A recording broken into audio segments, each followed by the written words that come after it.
Hey guys, we're back with part 6 of Alone in the Dark. It's been good so far. Let's get back into it.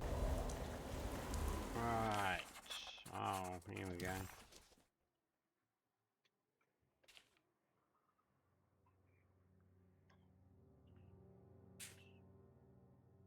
Medicine has failed me. Nothing can be done to dispel the hardwood curse. Only the sacrificial dagger may release the despair from Jacob's eye. Yet, doing so would be the doom of Derceto. Let this curse of mine be a weapon for once. I accept your demands, oh crawling chaos. Build your prison around this godforsaken hospital. When evil has been starved, I will stay buried forever.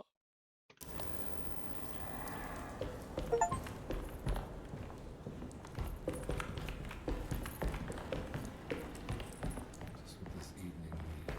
Some omelets. Boss.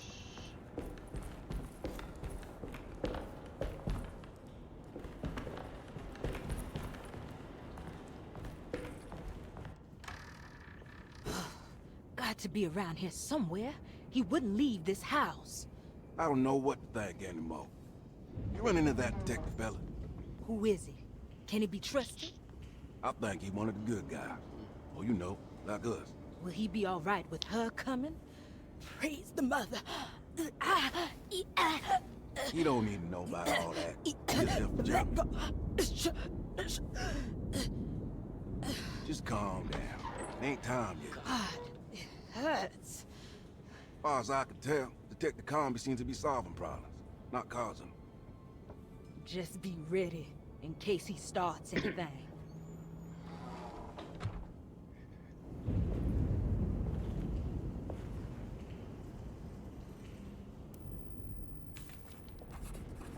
The two orderlies still hadn't found Jeremy.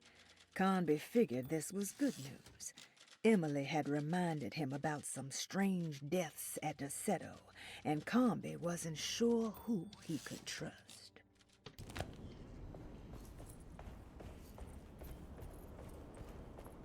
We need to go to Gray's office.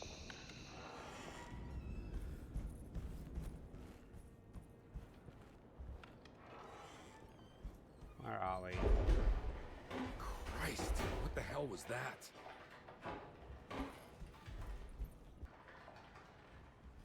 Do we have to go back through? It's blocked. Oh, lovely. It's blocked. Yeah.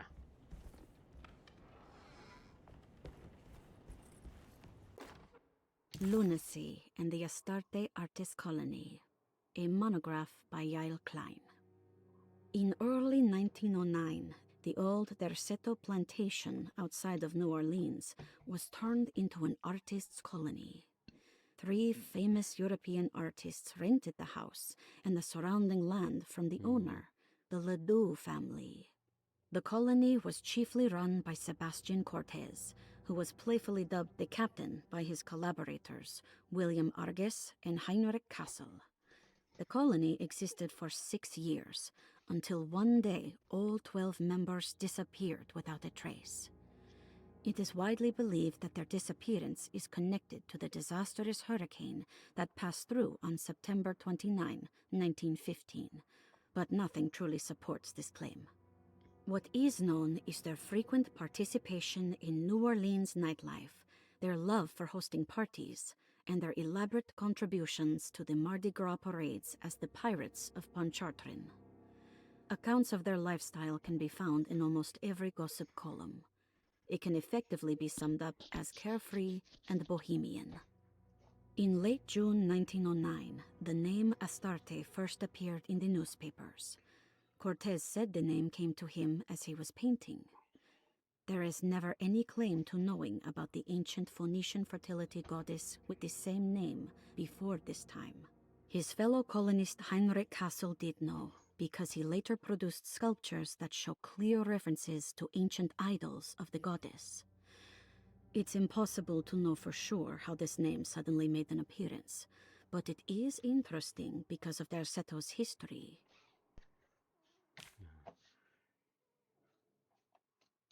Even the name Derceto is the Greek name of a Syrian fertility goddess. In the case of naming the plantation, Derceto was certainly not an accident.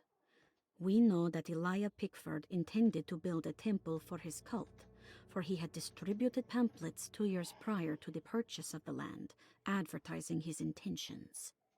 His followers were estimated to be almost 100 men and women, mostly sailors, Maroons, and Cajuns, when the plantation was built.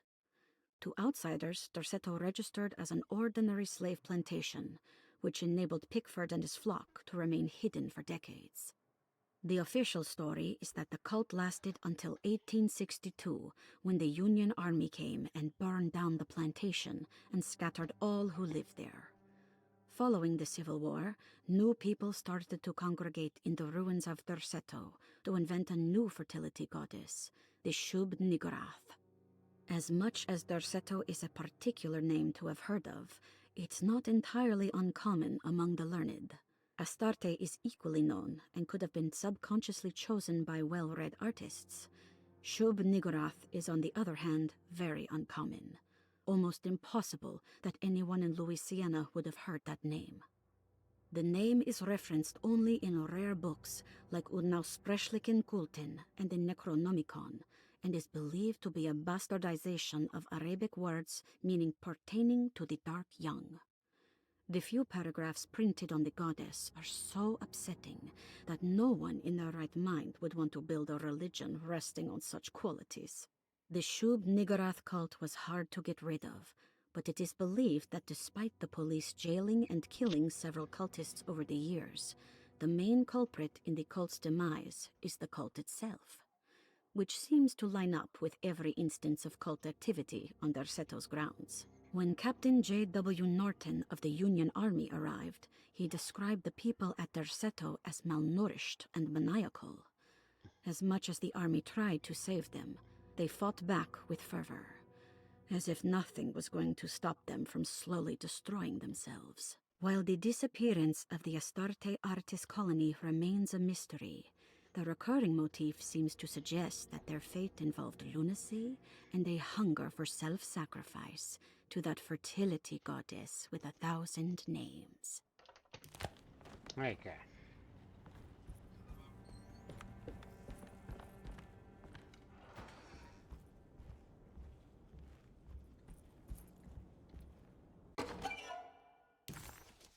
No.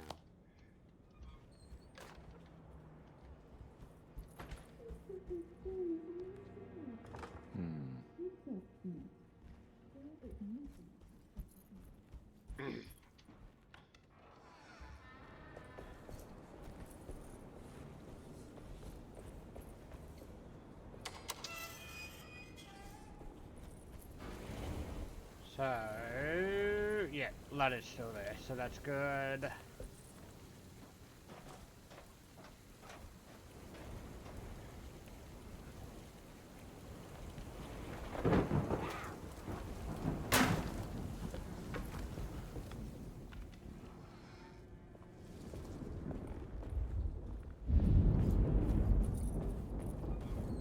Alrighty.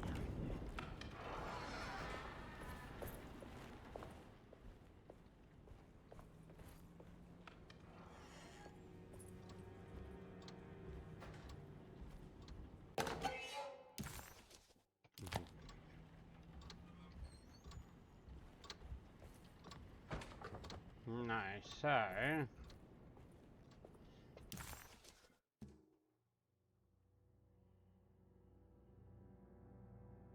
Gotta try and break in there, but how?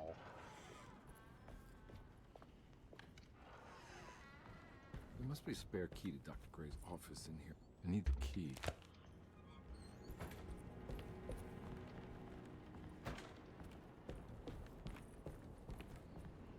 I don't have the combination for this.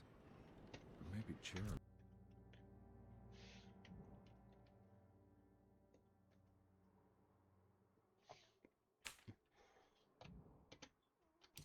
All right, time to get Jeremy out of that contract so we can get the hell out of here. What do we Something tells got? me I'm gonna have to put my talisman to use.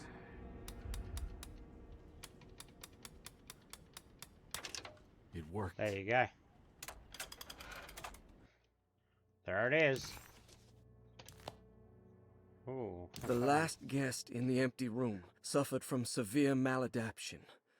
I must write this down, because if I understand the condition sufficiently, it could make me deny this fact at a later date, and there is reason for me to think I may come to suffer the consequences from this dysfunction, as some who came in contact with the guest seemed to adopt a new worldview in which everything was predetermined but broken. Upon accepting this worldview, some memories became unmanageable and later rejected. I do not know what this means. I cannot even remember the fate of the guest. I think they were simply misplaced one day and forgotten. Just like all documents pertaining to this guest, they have all been destroyed, or they never existed in the first place. Who wrote this? There has never been a guest in the empty room. Okay.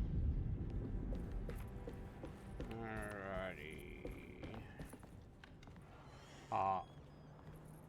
Do we use a key? No, it's got lenses in front of it, so it'll be that other little door. Right.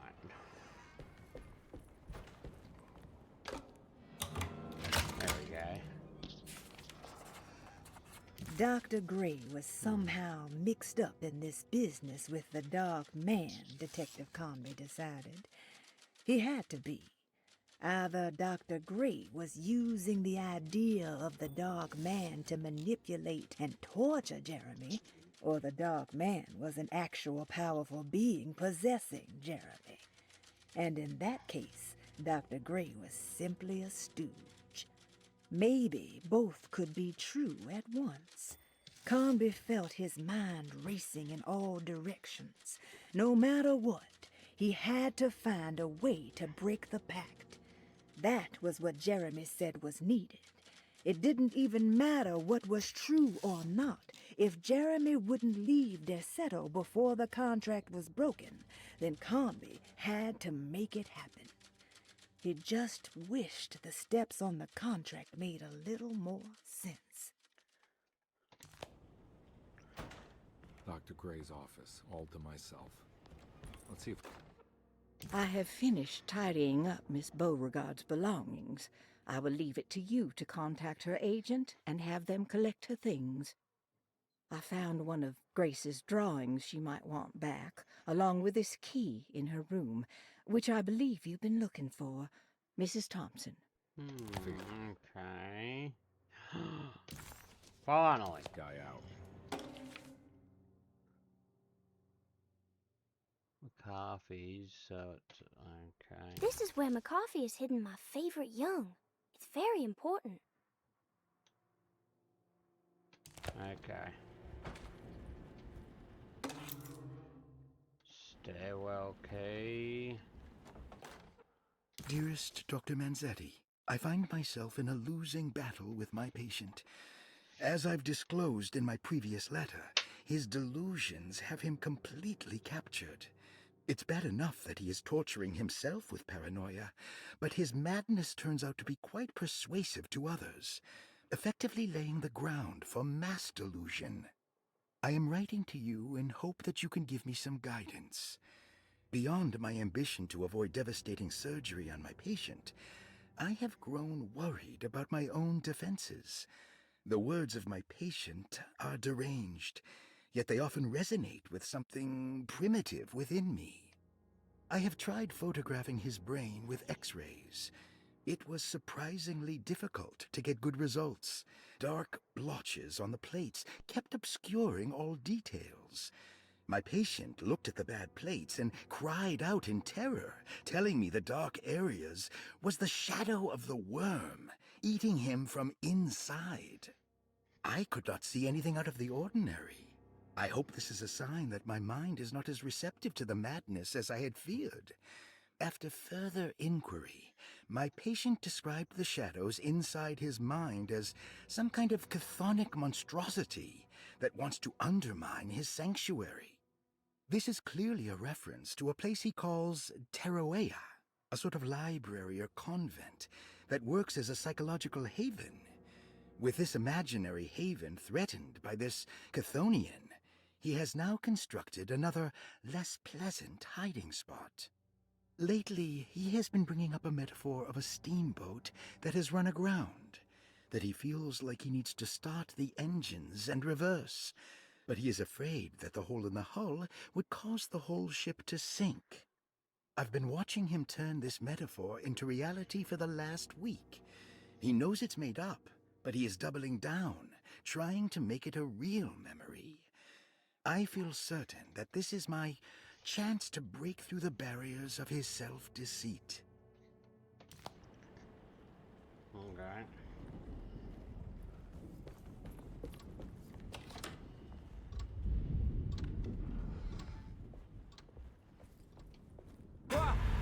Ah.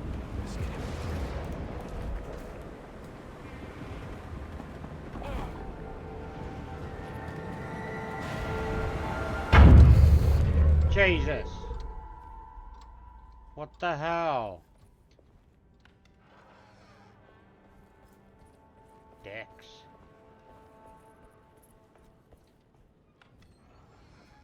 Alright, it's the staircase. Well, let's go up and do that first. I'll give us something else.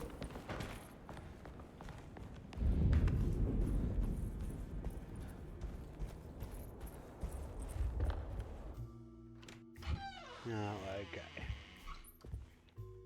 Detective Conby. Good to see you again. Solved your case yet? I'm trying. Hey, Grace, you okay? Oh, she is just peachy, Detective. Are you looking forward to the Feast of St. John, Grace? I can't wait. Kids, ain't they great? What exactly are you planning for tonight? Oh, not much. We eat, we drink, we pay tribute to the wishing tree in the conservatory. The usual. Then why all the excitement? There is just something about tonight. Something's different. I think we all feel it. Besides, we got ourselves some new words for the prayer thanks to your buddy Jeremy. She'll come and turn the world inside out, and things will begin again. That sounds strangely threatening. You should come.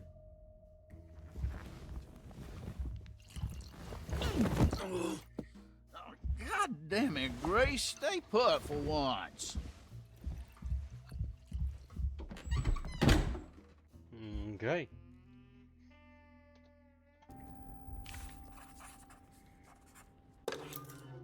First floor hall key. Better hold on to these. Wouldn't want them to get lost. There's something missing.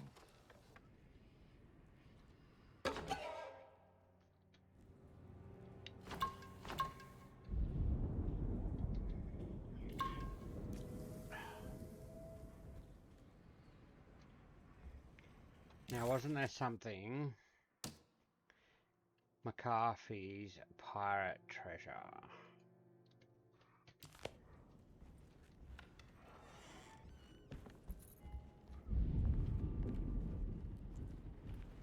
No.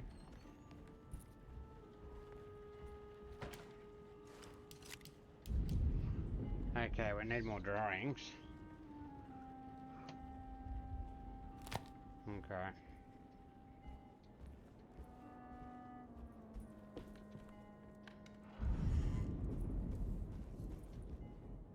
Okay.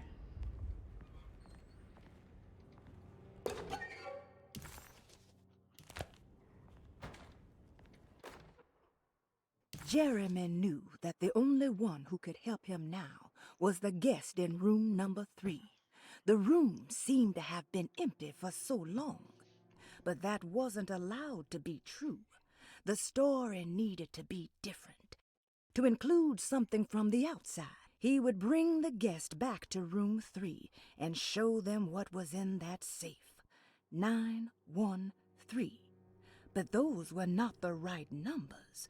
That was the combination for the safe in the clerk's office. Well, I already did that. Okay. Alright.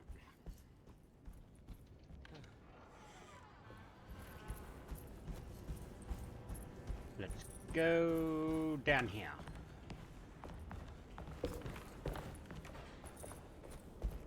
Alrighty.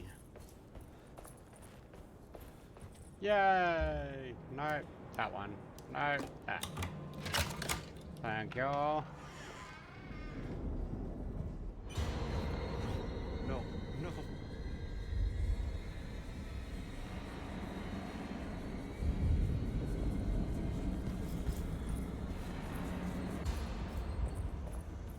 Wants us to go in there for some reason. Should we check out the other rooms first? My coffee room have got something in there, supposedly. Maybe I've been selling that old barfly short. Looks like McCarthy has something hidden inside. Okay, I'll have to come back for that then. Sometimes I think this place makes me worse. That Desetto might be my grave. A coffin made of ostentatious architecture. A Taj Mahal for the drunken depressed. There's something about Desetto. Something about Dr. Gray. Like we all pretend that we're here to get better, when in fact we are here to be forgotten.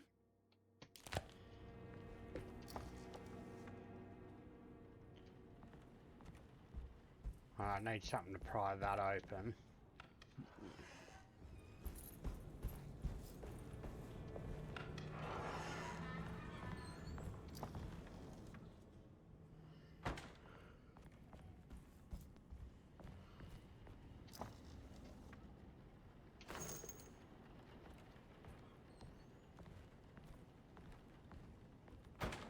Oh, bloody nothing in here. Alright.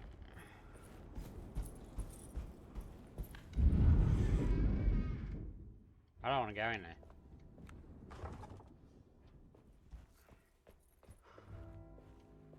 I can't take this much more. This has to end.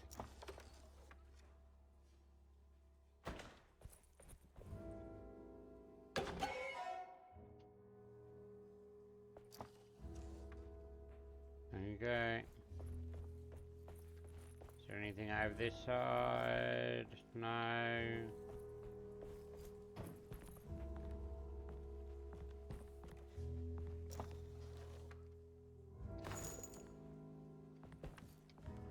Can't go in there.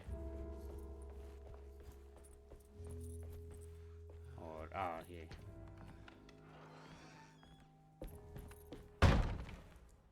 Oh, okay.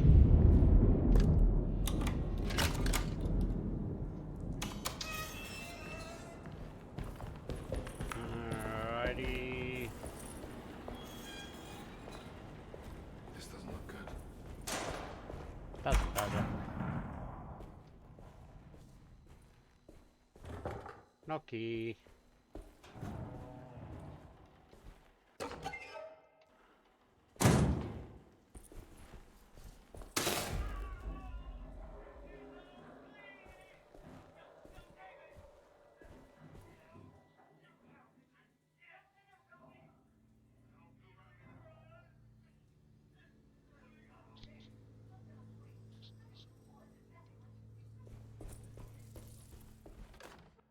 Radiography. Patient Jeremy Hartwood. Date June 14, 1930. Plates. Jeremy's skull proved difficult to capture properly. Partial radiographs worked best. A complete picture of the brain can be assembled by piecing 3 plates together. Observations. Even when looking at an assembled version, a shadow covers significant parts of Jeremy's brain. Possible tumor, but more likely that the equipment is failing. Jeremy reacted strongly to the pictures and claimed to see a giant clay worm eating and displacing his memories. Notes. While this exercise has left me nowhere closer to an answer, I feel confident that a Burkhardt lobotomy should sever all necessary parts. Oh. Hypothetical psychosurgery based on the ideas by Burkhardt and the St. Petersburg research could end up saving Jeremy's mind. Severing the connections around the frontal lobe would certainly solve most mental afflictions. The procedure would be brutal in performance, as well as in efficiency. An ice pick pushed through the edge of the eye and into the skull would untether the nerves like Alexander cutting the Gordian knot. As this would likely leave Bloody Jeremy in a hell. very different condition, all other paths should first be explored. The medical instrument I would need for this lobotomy is missing, and I should have Waits order a new one. Yeah, no.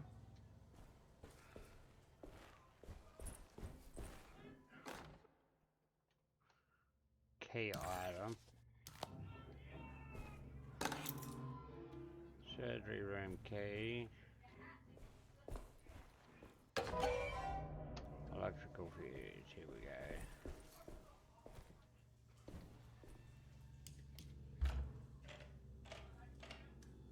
Oh, there's still one more.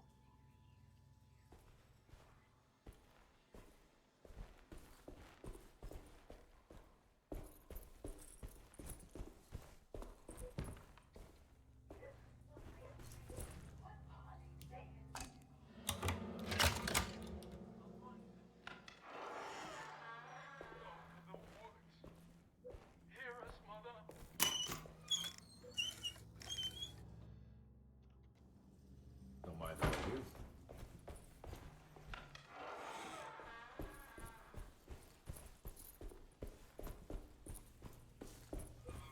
Okay, you.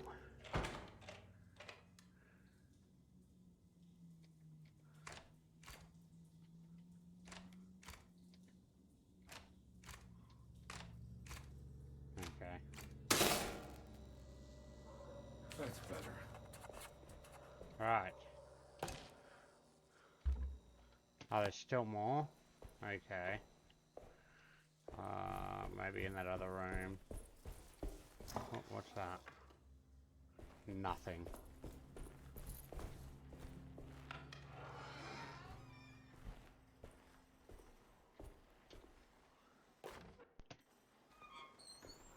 Ah, come on. Open. I need the key. I do not have a key. No key.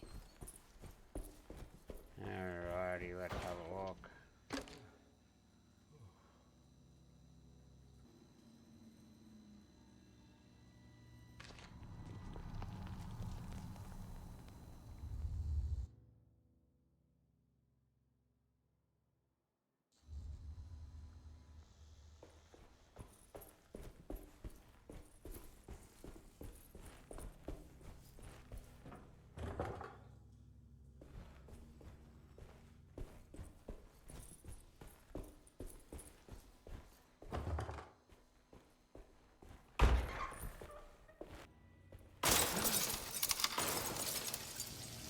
Why does this keep happening? What am I supposed to do?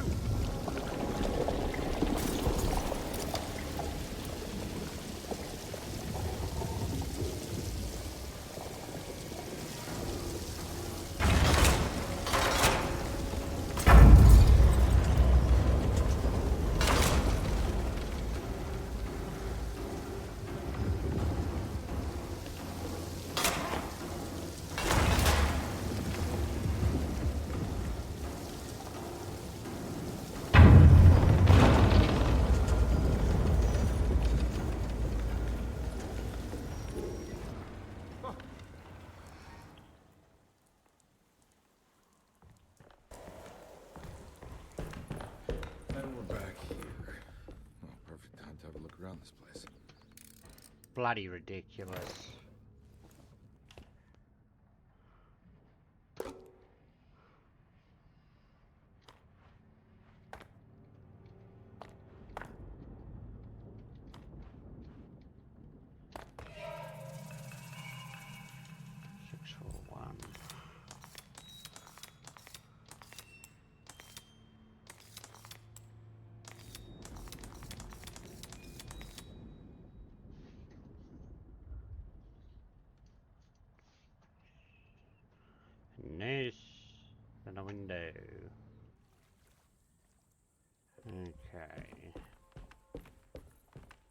this in the window.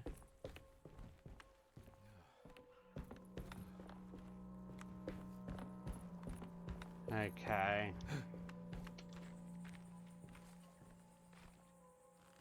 No, is this... This is where Jeremy's hiding, right? Hello? Is anyone there? Jeremy? I need help! Wait! Can you hear me? I'm stuck in the mud and the fire is taking me. Where are you? The motor is dead. I can't do anything more. Hang on, Jeremy. I'll figure something out. I'll get the boat running. Okay.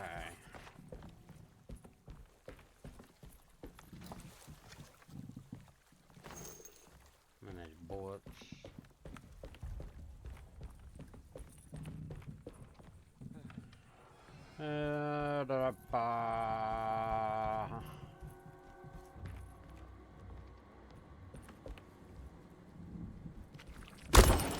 Jesus! Oh, you dick!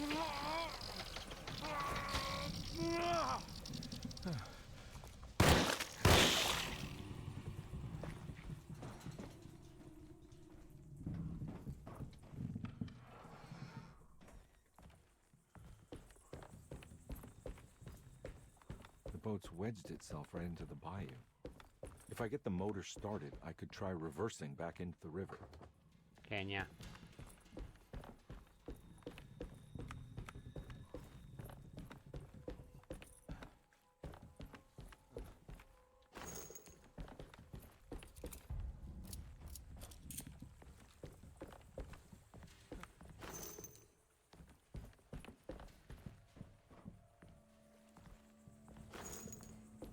Okie dokie.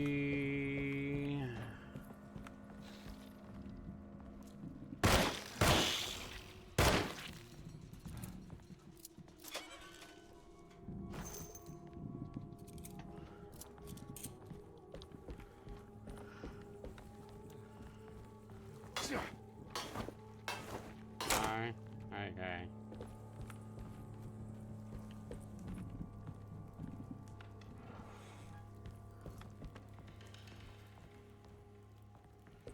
For God's sake. Really, I came around here for that?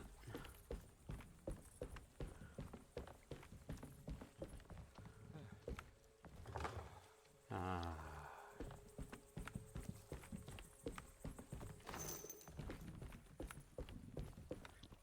Okay, obviously I have come the wrong way.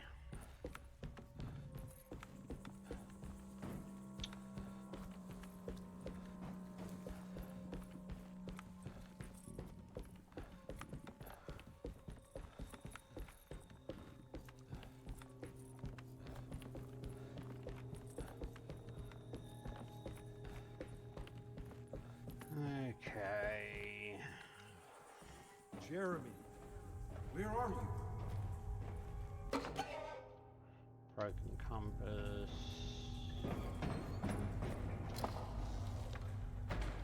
Of course there's nothing in there.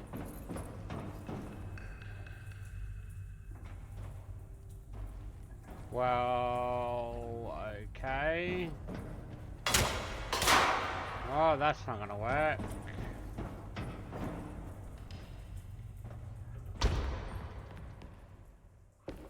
I need to find a way to the motor. Alright guys, I hope you liked this video. Leave a thumbs up and subscribe for more content. Bye!